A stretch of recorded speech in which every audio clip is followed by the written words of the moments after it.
जय माता दी। चैत्र नवरात्रि की आप सभी को हार्दिक शुभकामनाएं। आप सभी लोग चैत्र नवरात्रि के उपलक्ष्य में देवी दुर्गा की पूजा आराधना और उपासना कर रहे होंगे, पूर्ण श्रद्धा, भक्तिभाव और नियम पालन करके। इस चैत्र नवरात्रि में विशेषकर अष्टमी और नवमी तिथि का विशेष महत्व होता है। इसी दिन कन्या पूजन भी किया जाता है। संपूर्ण नवरात्रि के दिनों का पालन करके, व्रत उपवास करके अंतिम दिनों में कन्या पूजन के रूप में देवी दुर्गा की प्रत्यक्ष उपासना की जाती है।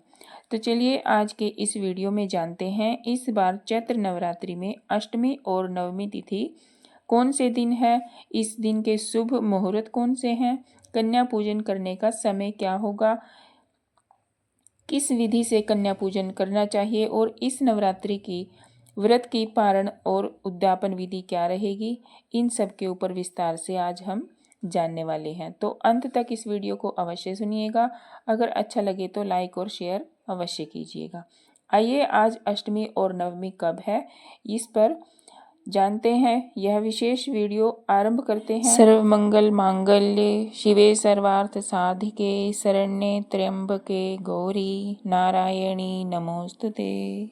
जैसे कि आप जानते हैं इस बार चैत्र नवरात्रि 2026 का आरंभ 19 मार्च गुरुवार से हुआ था और इसकी पूर्णाहुति 27 मार्च 2026 शुक्रवार के दिन हो रही है। तो इस बार अष्टमी तिथि आ रही है 26 मार्च 2026 गुरुवार के दिन। इसी दिन हम अष्टमी तिथि का पालन करेंगे। वैसे अष्टमी तिथि का आरंभ हो रहा है 25 मार्च बुधवार को दोपहर में 1:50 से और अष्टमी तिथि समाप्त होगी 26 मार्च गुरुवार के दिन सुबह 11:49 पर। तो लेकिन अगर सूर्योदय के अनुसार देखा जाए तो अष्टमी तिथि हमें प्रातः काल में सूर्योदय के समय में 26 मार्च को ही प्राप्त हो रही है।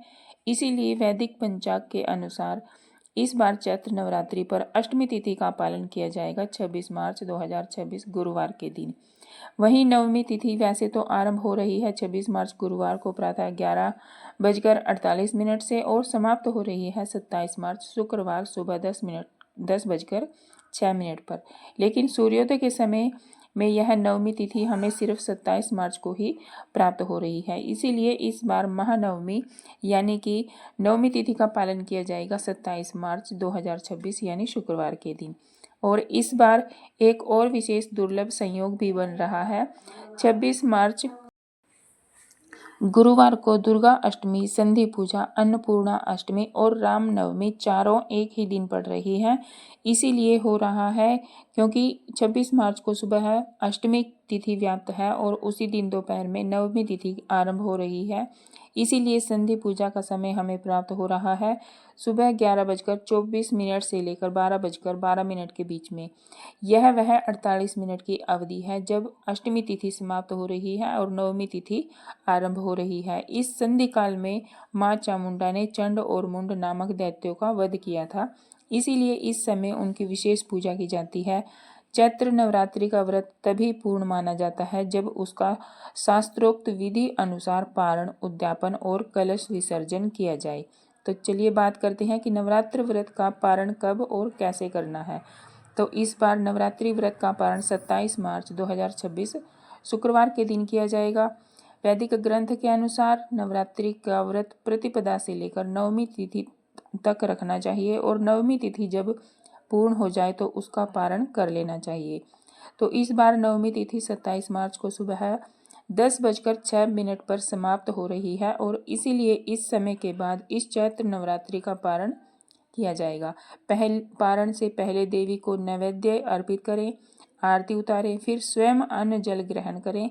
लेकिन ध्यान रखें उससे पहले अपनी क्षमता अनुसार सुयोग्य ब्राह्मण या वैष्णव को कुछ न कुछ दक्षिणा दान अवश्य दें। घर में दुर्गा अष्टमी को कन्या बिठाएं, कंजका बिठाएं। और कन्या पूजन का क्या महत्व है। नवरात्रि में छोटी छोटी कन्याओं को माँ दुर्गा का स्वरूप माना जाता है। कहा जाता है कि जो भक्त श्रद्धा से कन्या पूजन करता है उसके घर में सुख, समृद्धि और सकारात्मक ऊर्जा आती है।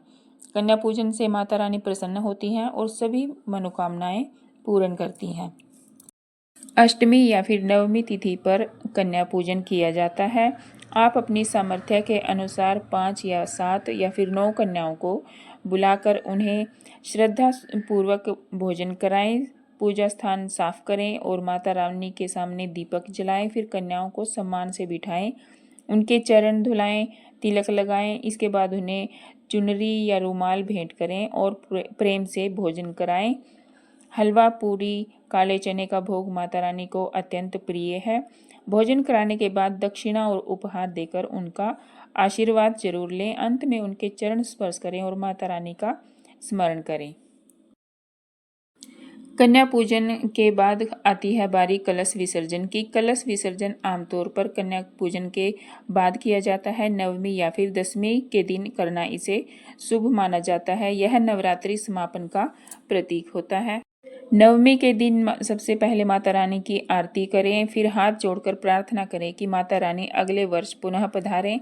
अब कलश से नारियल निकालें और उसे प्रसाद रूप में रखें। कलश का जल तुलसी जी में डाल सकते हैं, आप पौधों में डालें, घर में चारों ओर छिड़काव करें। कलश विसर्जन जो होता है वह परंपरागत रूप से नवमी पूजन के बाद या फिर दशमी के दिन सुबह किया जाता है।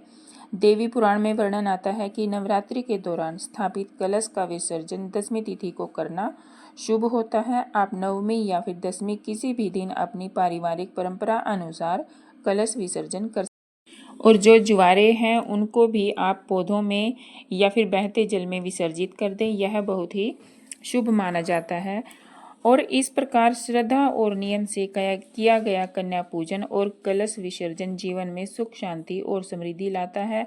माता रानी आप सभी पर कृपा बनाए रखें। जय माता दी।